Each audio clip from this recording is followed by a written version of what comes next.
একদিন এক ছেলেটি হঠাৎ করে এক বিশাল প্রাচীন সমাধি খুঁজে পায়, কিন্তু সেখানে উপস্থিত এক ধনী ছেলে হেসে বলল, এ তো নিশ্চয়ই কোনো প্রতারক, টাকা হাতানোর চেষ্টা করছে। সে তৎক্ষণাৎ প্রত্নতত্ত্ব বিভাগের লোকদের খবর দিল। কিছুক্ষণের মধ্যেই বিশেষজ্ঞদের দল সেখানে পৌঁছে গেল। ছেলেটি মাটির দিকে ইঙ্গিত করে বলল, একদম নিচে, ঠিক 10 মিটার গভীরে আছে। তদন্ত শুরু হতেই সবাই হতবাক। সত্যি সেখানে একটি পুরনো সমাধি পাওয়া গেল। সবাই অবাক হয়ে গেল যে ছেলেটির কথা একদম সত্যি। এক ধনী লোক তখন তার তীক্ষ্ণ দৃষ্টি দেখে পরীক্ষা নিতে চাইল। সে একটি পাথর দেখিয়ে বলল, এই পাথরের মূল্য বলো তো। ছেলেটি পাথরটির দিকে তাকাতেই তার বুকের ধুকপুকানি বেড়ে গেল। আসলে এই পাথরটি বহু বছর আগে এক অনুসন্ধানকারীর হাতে এসেছিল, কিন্তু কোনো বিশেষজ্ঞই বুঝতে পারেনি এটা আসলে কি। কিন্তু ছেলেটি যেমনই পাথরটি ছুঁল, সঙ্গে সঙ্গে এক অদ্ভুত ও অবিশ্বাস্য ঘটনা ঘটল। তার মনে হলো তার চোখে যেন কোনো রহস্যময় শক্তি প্রবেশ করেছে। শরীর হালকা আর শক্তিশালী লাগছিল, আর ভেতর থেকে এক অজানা শক্তির অনুভূতি হচ্ছিল।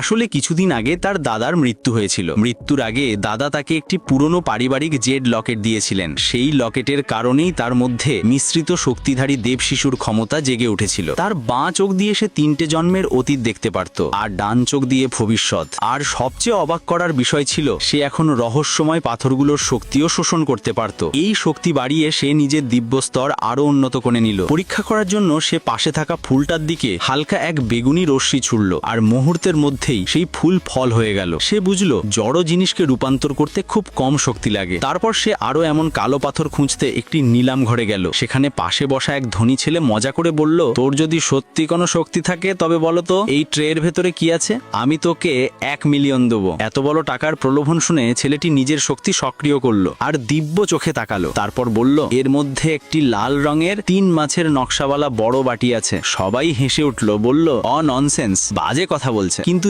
যখন নিলামের আয়োজক লাল কাপড়টা সরালো, সবাই অবাক। ভেতরে ঠিক সেই বাটিটাই ছিল। তারপর আয়োজক বলল, এবার দ্বিতীয় নিলাম শুরু হচ্ছে। এবার এক রহস্যময় কালো পাথরের বস্তু। ছেলেটি হেসে বলল, দেখছি এবার আমি ঠিক